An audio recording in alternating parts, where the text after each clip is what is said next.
so you probably, what is this interesting pastoral countryside scene behind me? Why is it relevant to what I'm talking about this morning? It's very relevant because the best scholars now agree that it was almost certainly here that Jesus gave the Sermon on the Mount. They're called the Horns of Hattin. It's a series of small hills about 1,000 feet tall, about 10 kilometers to the west of the Sea of Galilee. And imagine Jesus delivering what surely is the greatest piece of oratory that's ever fallen from human lips on these slopes. And this is how Matthew records it.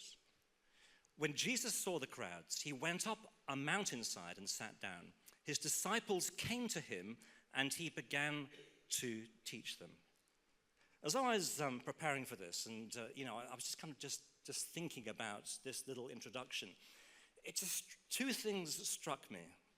It's interesting. You got Jesus, and by the way, maybe you'll agree that Jesus is the most intentional man that ever lived. Nothing that Jesus said or did or thought was by accident. Everything had meaning. Everything. And so why is it that Jesus, who came to earth to die for humans like you and me, he's ministering to people that he loves, healing and teaching on the shores of Galilee, and then he saw the crowds and he turns around and hikes up a mountain? That's interesting, isn't it?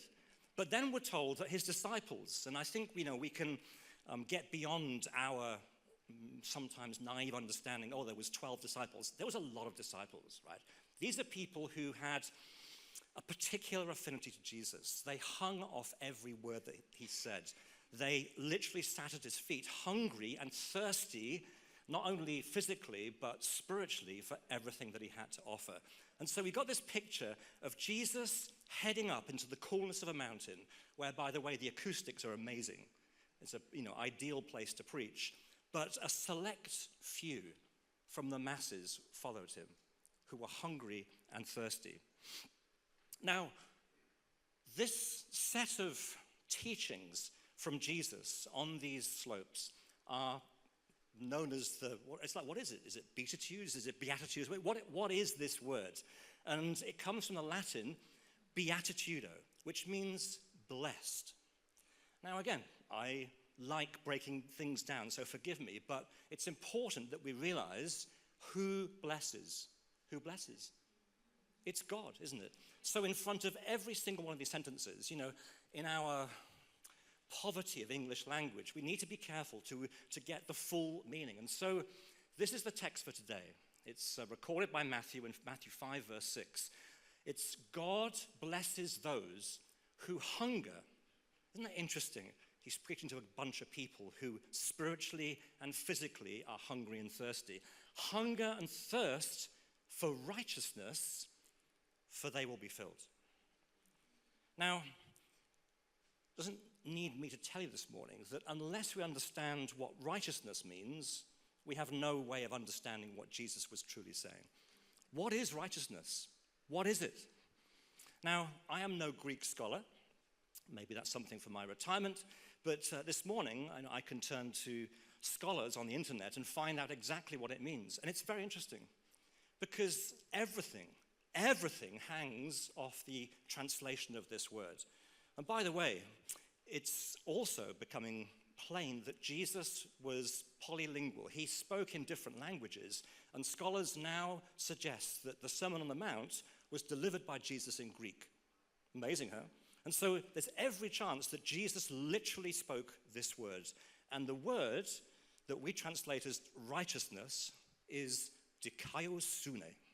I'm very proud of that, by the way, because I went on one of those apps that tells you it's dikaiosune, one of those guys speaking, and I've practiced it and I can say it now with ease, dikaiosune. But there's two meanings. And unless we embrace the full extent of those two meanings, we actually don't embrace what Jesus was trying to say. Here is the best that I can do in terms of translating it. It's equity of character and action. Interesting, huh? That's a lot more than this kind of vague concept of niceness and goodness and not being bad, which I tend to think of when I think about the word righteousness. It's like, blessed are those who are good. Well, blessed are those who hunger and thirst after equity of character and action. I want to break this down a bit more. So, character, what is character? This is inward.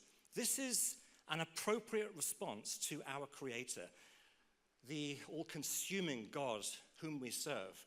It's our response to him in quitting sin and becoming more holy. It is our daily devotion to him. It's our piety. It's all about our response vertically to God.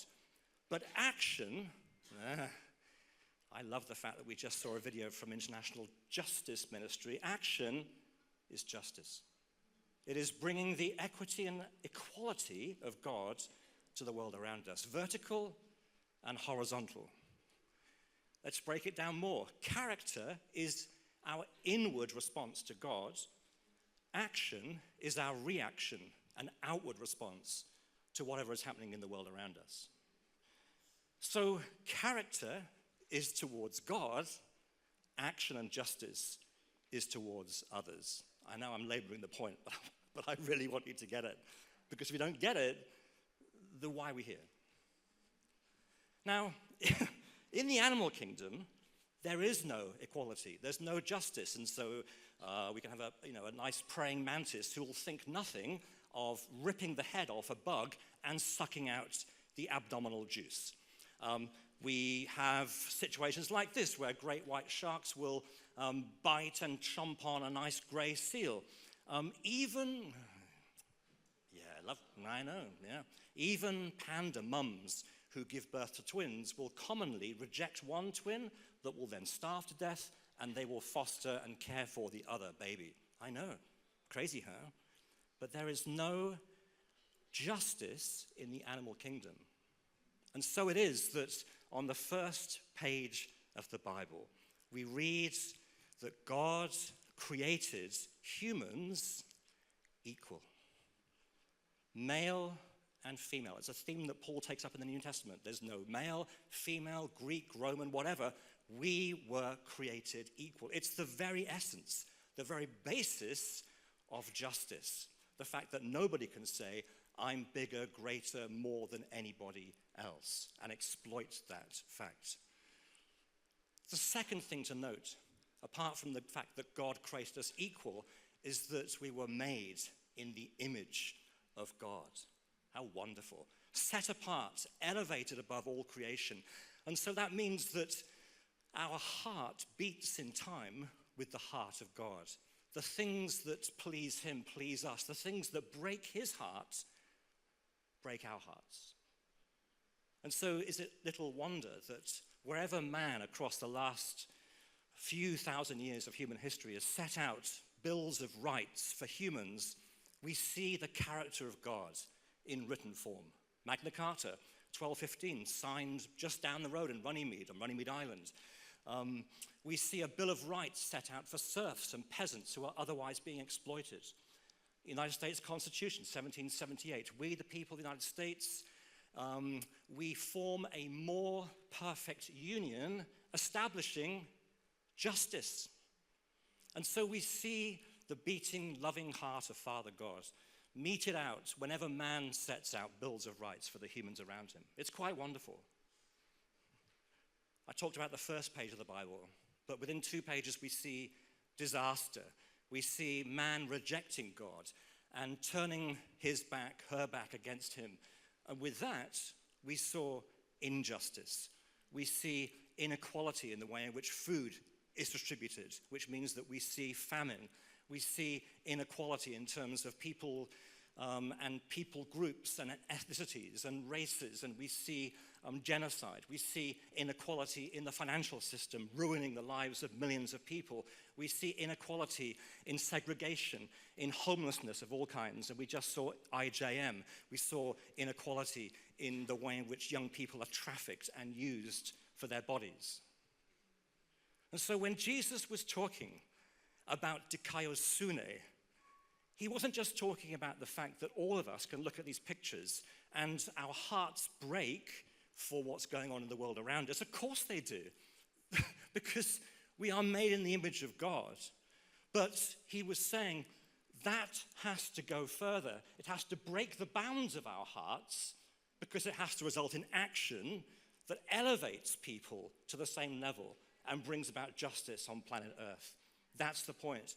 And boy, if you actually study the Gospels, Jesus pushed this point home time and time and time again. Here's only one example. This is recorded by Matthew again, Matthew 23.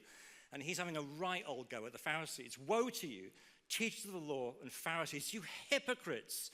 You give a tenth of your spices, mint, dill, cumin, but you have neglected the more important matters of the law: justice, mercy, faithfulness. You should have practiced the latter without neglecting the former. Wow. You get it? He says, it's amazing, he picks on tithing. He says, you tithe and think you're cool. It's like, you should be tithing. But is that it? Is that all you got? Look at the world around you, Jesus says. Dikaiosune. Devotion towards God that breaks the bounds of our hearts and spills over into the world and results in justice. I have a dream that one day, even the state of Mississippi, a state sweltering with the heat of injustice, sweltering with the heat of oppression, will be transformed into an oasis of freedom and justice. I have a dream that my 4 little children will one day live in a nation where they will not be judged by the color of their skin, but by the content of their character. I have a dream today.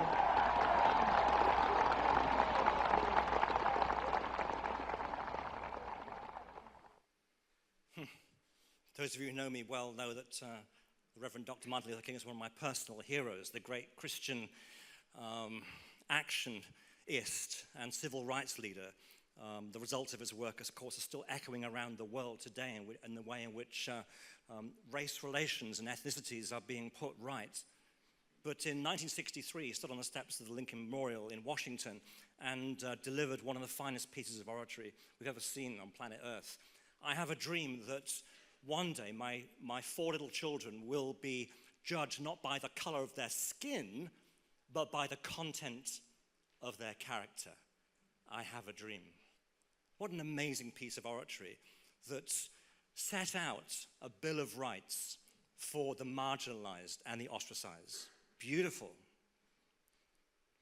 But here's the thing that I want to try and get across this morning. It is my personal belief, and having experienced it myself, I want to say it with passion as well. It's my personal belief that a journey towards justice has to necessarily start with vision. I have a dream. Here's 3 quick things about vision. First of all, vision is seeing. And actually, here's the crazy part. It's seeing something that has yet to be. When King stood on those steps, the Bill of Rights was still 1 year away. It was a crazy speech to give. And in fact, the voting bill was 2 years away. And yet he'd seen it. You can't unsee something that you've seen. And that meant he could speak, first of all, and secondly, with passion, with feeling. This is I think, the best test of vision. An extraordinary, irrepressible passion sets your heart on fire. Your pulse races. And that's why he could stand on those steps and deliver such a fine piece of oratory. He wasn't pretending or giving a speech that was a piece of theater. And finally, vision is doing. In fact, I would say to you, vision is done. Because how many visions, how many dreams, and I point to myself here across the years, how many of my dreams still reside in the slides of PowerPoint presentations? How many of my dreams still live in Word documents or live in my heart or my mind? Vision, real thing, is doing. And actually, it's done because you've seen it. You've seen the end result, and that's the difference. even though the path may be long and hard. And of course, with Martin Luther King, it took his life in the end.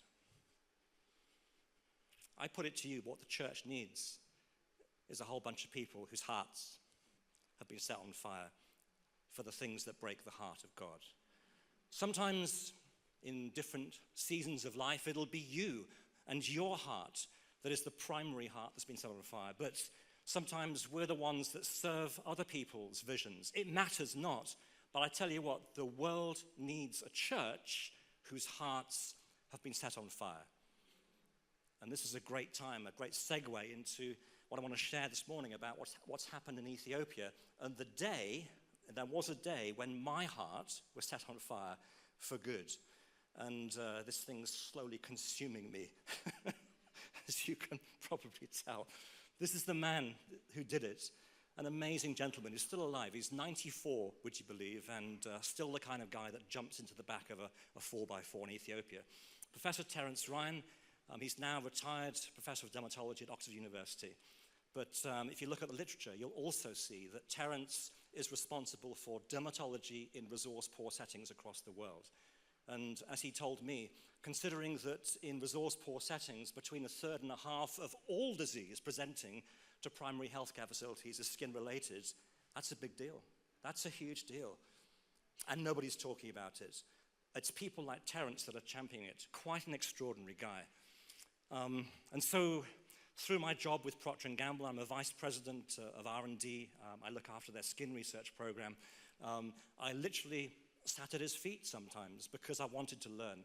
And he told me that 3 billion people living in remote areas of 127 developing countries don't have access to even the most basic skincare. I'm talking about clean water for cleansing skin, basic surfactants and detergents to accentuate that process, simple emollients to help keep their skin in good condition.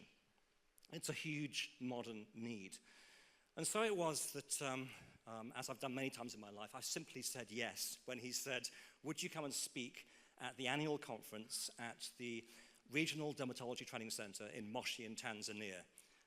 I'd been scuba diving with my wife in the Red Sea, in Egypt, which is Africa, technically. I'd never been to sub-Saharan Africa before, at age 48.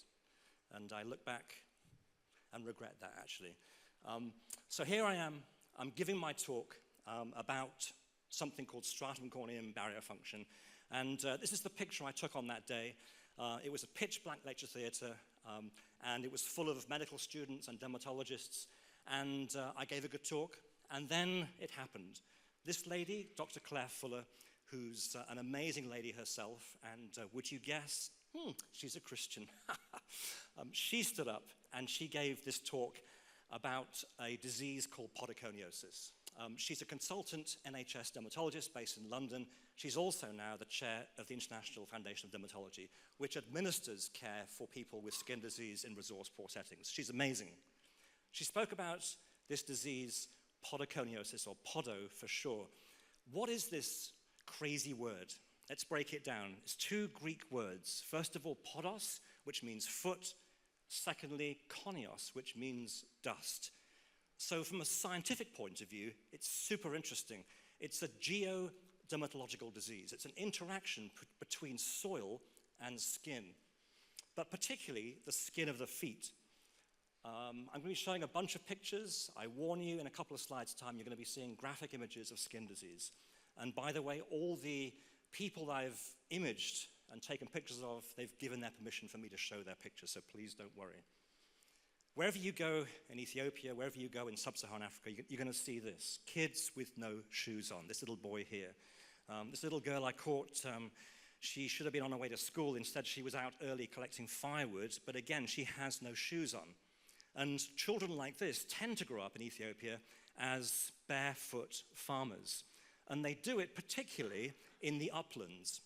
I think we tend to think about Ethiopia as a very flat land because of the reporting by Michael Burke in the famine in the 80s. But actually, it's a very mountainous country. And at altitudes above 2,000 meters, you have this bright red volcanic basalt soil that is very silica rich.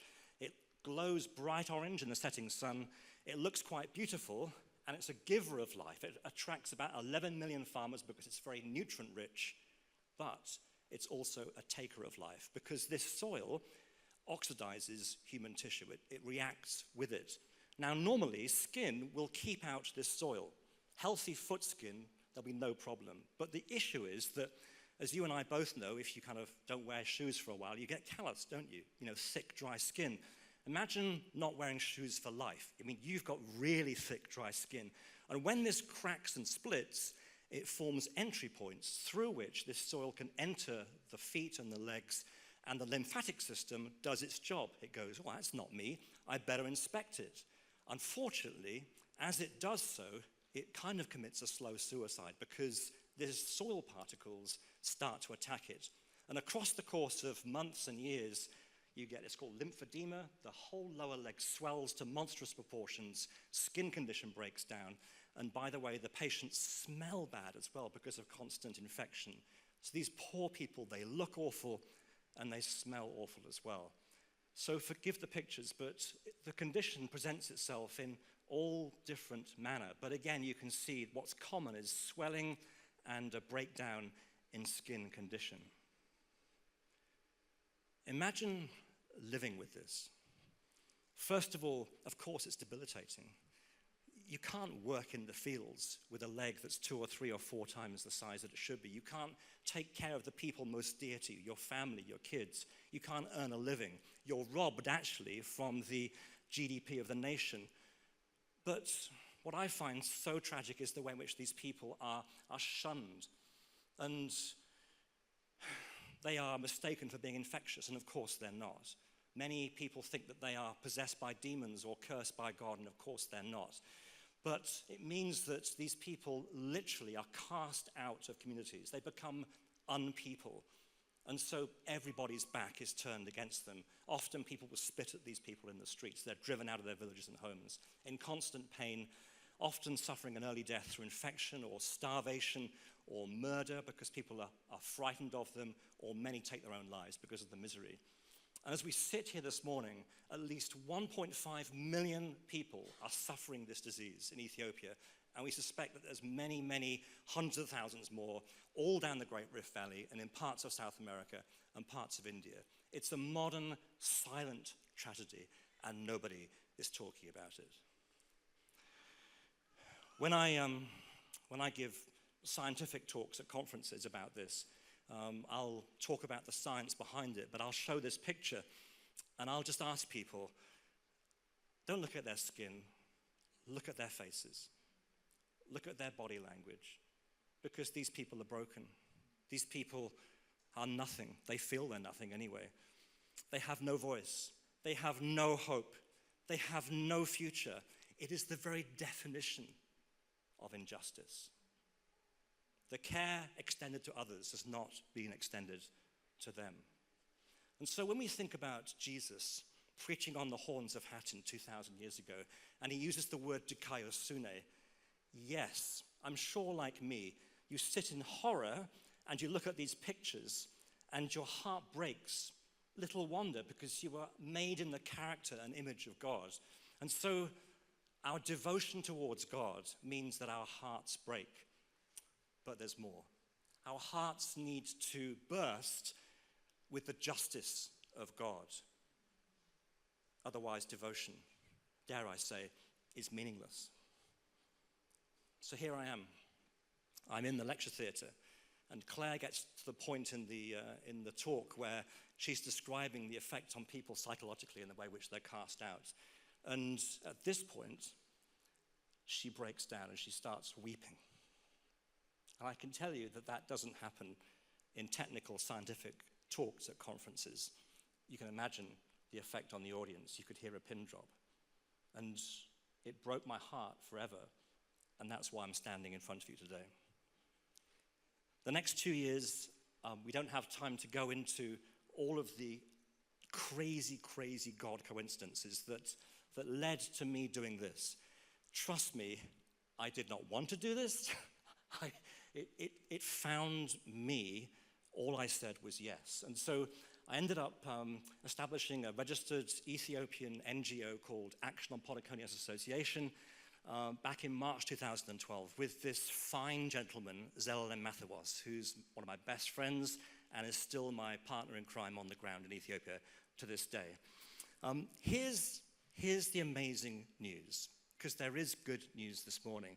In the same way as this disease starts with dry skin, I can take the same materials that I use in my day job, water, soap, emollients like petrolatum, petroleum jelly, and if I heal that dry skin and essentially close off the entry points for soil, a leg that's this big, if the patients wash their feet and look after them every day for the rest of their lives, will often, in most cases, shrink all the way back down again. It's absolutely bonkers. And it is. It's amazing. And so in our first 5 years, we set up shop in the grounds of government health centers in the south of Ethiopia, in very, very remote settings. We were the care providers. We hired our own nurses, we had our own social workers, and here you see images I took of those early times. We taught patients how to take care of their own feet, washing them and soaking them, and then using little bits of petrolatum and petroleum jelly as a simple moisturizer. And at first, I mean, certainly the health professionals didn't believe us. The patients didn't believe us. But within 2 or 3 weeks or 4 weeks, they were coming back and saying, this is crazy. And so within 2 or 3 months, we saw this. Patients who were now being cured wanted to wash the feet of their fellow patients. I mean, you can imagine, I spent a lot of time on these trips weeping myself. And by the way, does washing feet, does that sound familiar to you this morning? It's not just about washing feet. It's about caring for the whole human. And so we don't care what social or cultural boundaries we break. I can do it because I'm the Ferengi, I'm the white man anyway. I don't give a monkeys. But we get on our knees, we wash people's feet, we place a hand on people's shoulders, we look them in the eye, we speak kindly to them, which, trust me, is justice. Because these people have been downtrodden. Often they have not been spoken to kindly or at all for months or even years. And so just the process of engaging them in real human conversation, face to face, is meting out justice. We have fun. This is my wife, Ali, and she's been taught how to wear traditional Amharic headwear by these gorgeous mamas. But actually, we discovered it's not only about treating skin, because you have to protect the skin of people's feet while it's healing. But how can you wear shoes if you have a foot that's literally this big? And so we taught young people who either had podo or who come from families with podo to be very talented shoemakers. And so we are in the business of setting up small shoe factories. And so we make these custom oversized boots. I love the fact we do this because I've never had a pair of custom shoes made for me in my life. And I love the fact these marginalized people get custom boots made for them. This poor gentleman here in the middle, this is Galega Mana. As you can see, he's got an appalling case of podo. And this is him receiving his very first pair of boots in his life, which, considering the size of his feet, is quite a feat. The things in front on the grass, these are the contraptions that he put together himself.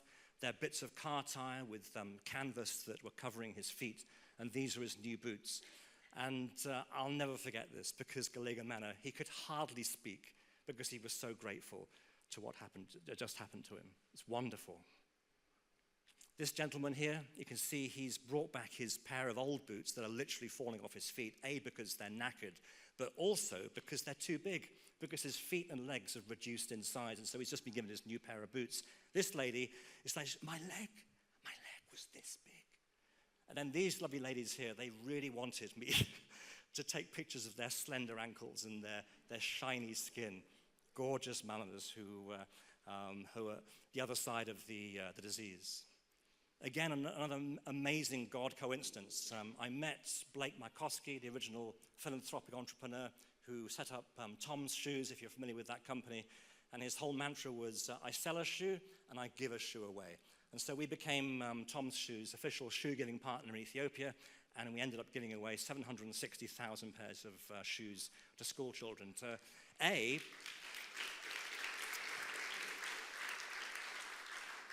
to A, prevent the disease, but also so that children knew the feeling of what it was like to wear shoes at least once in their lives. And so, to date, we've done all right. We've treated over 38,000 patients. We've established 10 small shoe factories. We've made over 7,000 custom handmade oversized boots and given away over 750,000 pairs of Tom shoes. The problem with people like me, when you're at the top of the triangle leading this stuff, is that I don't see this. All I see is 1.5 million people left to treat. But I tell you what, like polio, this disease, it's possible to eradicate this disease in my lifetime. And that's why I'm trying to live a long, healthy life.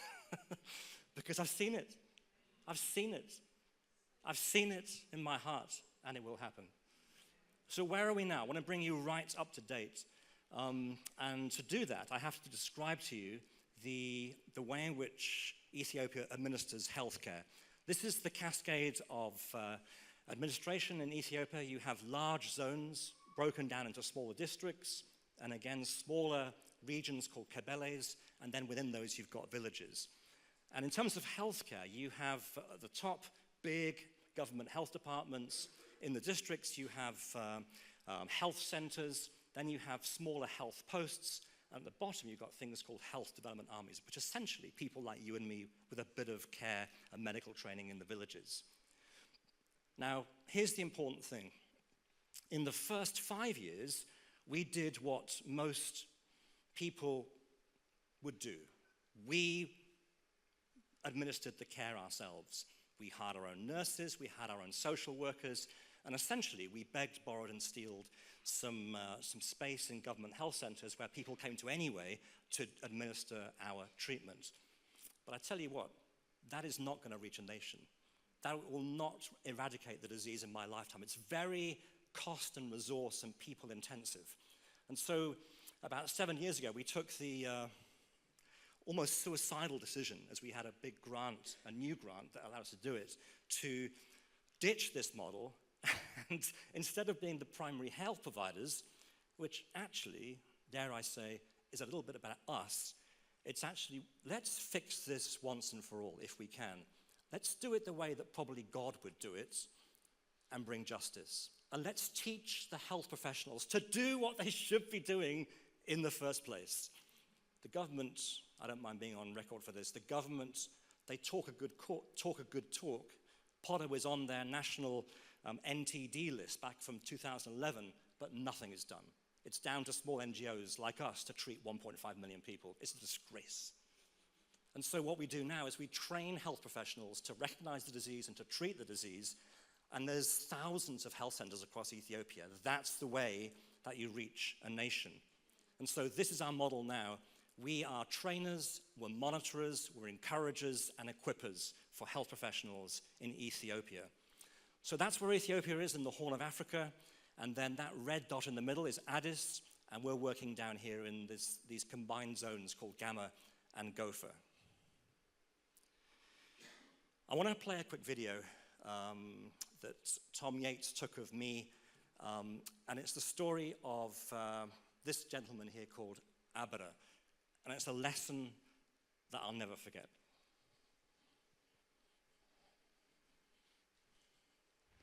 Here we are in the village of Macha Chaba in the Gopher zone.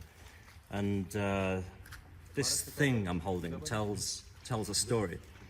It belongs to Abara, who is the lovely man that we passed walking along the road, walking 6 kilometers from Salamba in this steaming heat back to his little village here. And these were lashed onto his feet.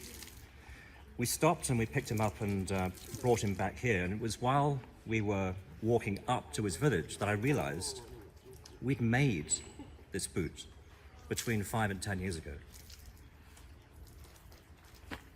So in our first 5-year model, we were doing it all ourselves. It's the classic way we, in the so-called developed countries, we drop into underdeveloped countries, resource-poor settings, and we do a good thing, but then we pull out. And this is what happens, because when we phased out of our last model, tragically, the government didn't take up the challenge and keep providing care for these patients. And so this boot is all that's left of the protection that he once had for his feet. You can see that he's found the sole of a trainer, and he's lashed it onto his foot, what remains of our boot, with little bits of canvas and string. And that's why, in this new model, we're working with government health centres, and we're not pulling out. We're training them to become a sustainable source of care for POTO patients now and for the years to come.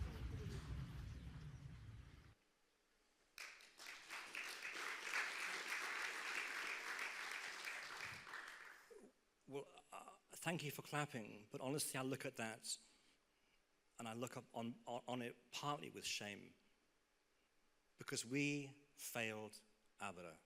In that first 5-year model, in our zeal and passion to help these people, we didn't think straight in terms of how do we bring the best form of justice to these people. I'll never forget, for the rest of my days, walking up behind Abra towards his village, steaming hot, and I'm looking at these disgusting things flopping on his feet, and the second I realized we had made that boot. And this kind of animal howl came from inside me. We let this man down. Look at his feet. And so I can tell you that his feet were in far better condition than 5 years before. And we let this man down because we didn't think with a tough mind. As we bring Dikaiosune to the world, as we give our hearts to the Lord, and as we let our hearts burst into the world around us, we've got to be smart, guys. Jesus himself said, as he looked his disciples in the eyes and he sent them off, he said, guys, I send you out as sheep in the midst of wolves. Therefore, be wise as serpents and as harmless as doves. My hero, Martin Luther King, he translated this as we need a tough mind and a tender heart. Same stuff, isn't it? We need hearts that are broken by the things that break the heart of God.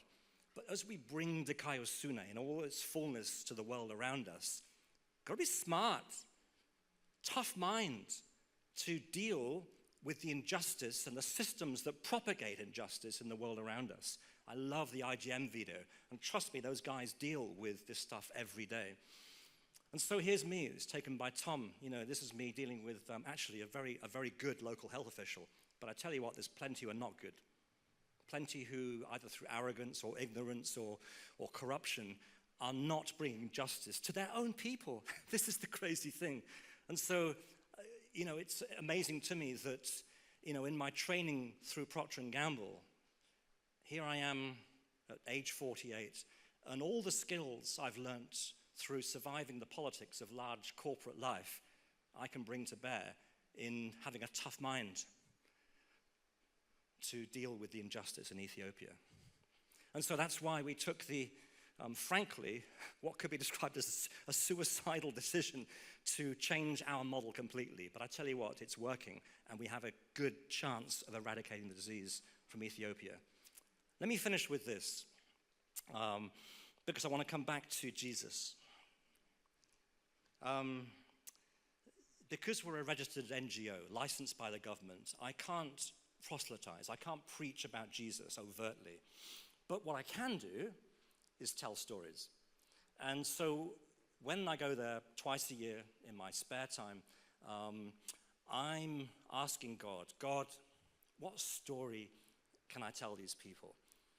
Because when I ask them, they say, yes, we'd love to hear a story. So this is from Acts chapter 3, and you'll probably understand why I chose this story and actually why God gave it to me. One day, Peter and John were going up to the temple at a time of prayer at 3 in the afternoon. Now, a man who was lame from birth was being carried to the temple gate called Beautiful, where he was put every day to beg from those going into the temple courts. When he saw Peter and John about to enter, he asked them for money. Peter looked straight at him, as did John. Then Peter said, "Look at us. Look at us." And so the man gave them his attention, expecting to get something from them. But then Peter says, "Hey, you got the wrong man. I've got no money. But what I do have is this. In the name of Jesus Christ Nazareth, walk." And taking him by the right hand, he helped him up. And instantly the man's ankles and feet became strong. He jumped to his feet and began to walk. And then he went with them into the temple courts, walking and jumping, praising God. When all the people saw him walking and praising God, they recognized him. This is the same guy who used to sit begging at the temple gate called Beautiful. And they were filled, of course they were filled with wonder and amazement at what had happened to him. So when I start telling this story, and by the way, I've got to do it through ZLM, or sometimes through ZLM plus somebody else because of the local languages, 2 translations. But nevertheless, the people get it straight away. When I start talking about this man who couldn't walk, useless feet, wow. I mean, instantly people, their heads go down. Some people start crying. Some people start moaning as the local custom. Some of the women start doing the strange thing I can't repeat with their voices. But there's a sense of anguish and distress in the air straight away. And then I start talking about Peter in the way he said, "Look at us." Why did he have to say that? Well, of course, because the man wasn't looking at them. His head was down. That was the deal. You don't make eye contact because you're the one in shame and embarrassment. That's what Peter says. Look at us. And by the way, that's justice, isn't it? Looking somebody in the eye as an equal human being. Straight away, Peter's delivering justice. And he says this, "I haven't got any money." You imagine the guy's like, "Oh, great." And I tell the people, "Guys, I know you're looking at me thinking I'm the Ferengi, I'm the white man. I've got a stack of cash in my pockets and I'm here to meet out." I said, "I don't have any money." And they look at me. And it's true, I'm so grateful for your generous giving, but seriously, we live on a shoestring budget in terms of what we do. I got no money, but Peter says here, I can do something better than that. I can give you your feedback. Now the mistake here is to think that that's the miracle. That's only half the miracle. The whole miracle is the fact that Peter, by restoring this man's feet, gave him his life back. It meant he could walk back to his family and he could be with his kids. If he had a wife, he could be with his partner or his wife. And he could get back to work again and start taking part in society and contributing to the GDP of the nation. That's justice. That's restoration of an entire human being. It's not just restoration of flesh and bone, it's restoration of life. We talk about, it's just a social gospel. What? That is the gospel. That is the gospel. And I love this as well. This picture of Peter, and he just bends down and he says he took him by the right hand and he lifted him up. And I say, "Guys, in Ethiopia, I'm getting on a plane in a few days' time. I'm flying back to the UK. All I'm doing here is I'm just lifting you up, extending my right hand and giving you a bit of a hand up." And then we see the effect on the community. Don't you wish we had more justice in the world, meted out by the people of this church and the churches around the world? It's attractive. People love it. It draws people to Jesus. So by the end of it, I've not preached about Jesus, not overtly anyway, but these are deeply spiritual people. In sub-Saharan Africa, the gap between the physical and the spiritual world is much thinner. For good and for bad, by the way. And these people by the end are in tears. They are putting their hands in the air. They know exactly what's going on. Trust me. And I may pray for them at the end as well. Blessed are those. God blesses those who hunger and thirst for righteousness and justice, for they will be filled. Trust me, there's been many times when I've been on my own late at night in a really nasty place to stay in Ethiopia that I can't even describe to you, thinking, what on earth am I doing here? And then I meet the patients the next morning. And my heart is filled, because that's the deal. As we deliver God's justice, it completes us, because we're living out the calling of the full character and image of God. Maybe you already have a clearly worked out vision. Good for you. Go for it. Maybe you are living somebody else's vision. Great. Good for you. But I want to gently challenge you this morning as we consider this word dikaiosune. I have no doubt that we have a bunch of people in this room who love God and whose hearts and souls are devoted to Him, who are working out their salvation with fear and trembling. They are dedicating their lives and eliminating sin and all the rest that goes along with serving God. But the world needs justice. And so my gentle nudge and challenge to you this morning is, because let's face it, life is short.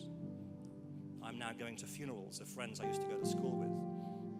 I'm not going down on this morning, but life is short. And however many days that you and I have left on planet Earth, where will you take your stand? What will be your calling in delivering justice to the world?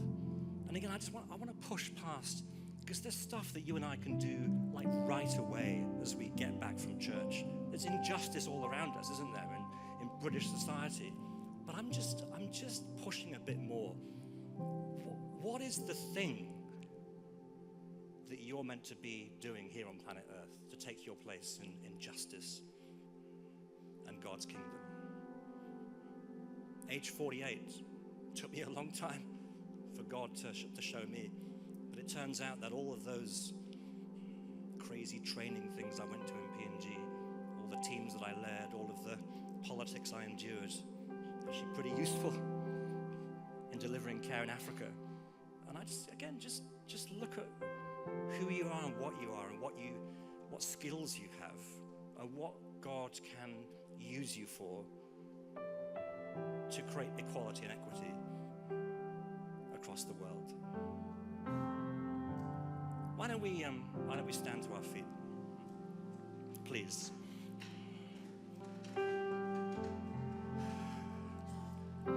And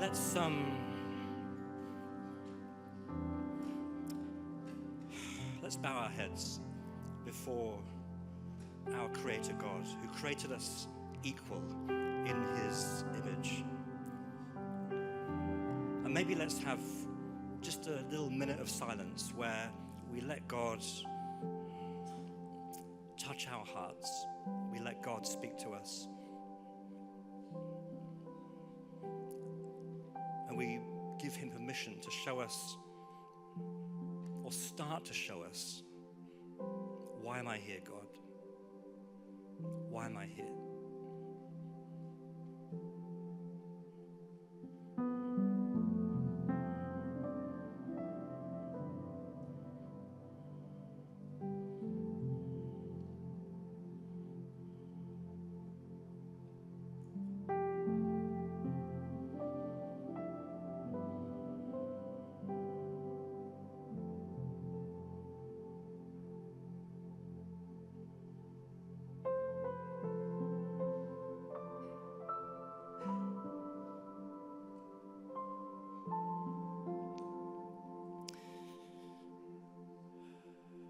Father God, great creator of the universe,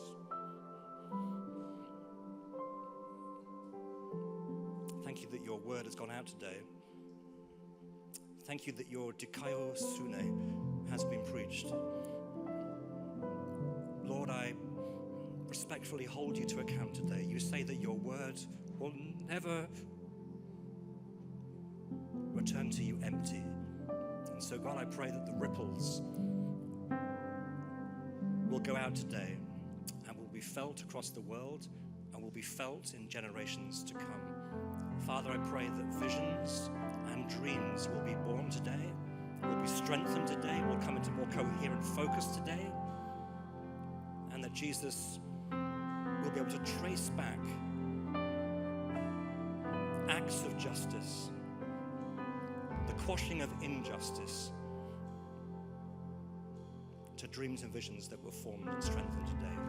In the name of Jesus, Spirit of God, come and form and nurture dreams across this place today.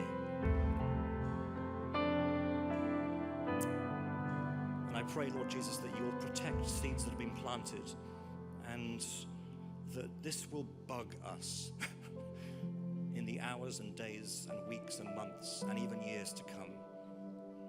Whatever days are given to us, Lord, we say to you, we are yours. We want to take our place in delivering justice to a hurting world.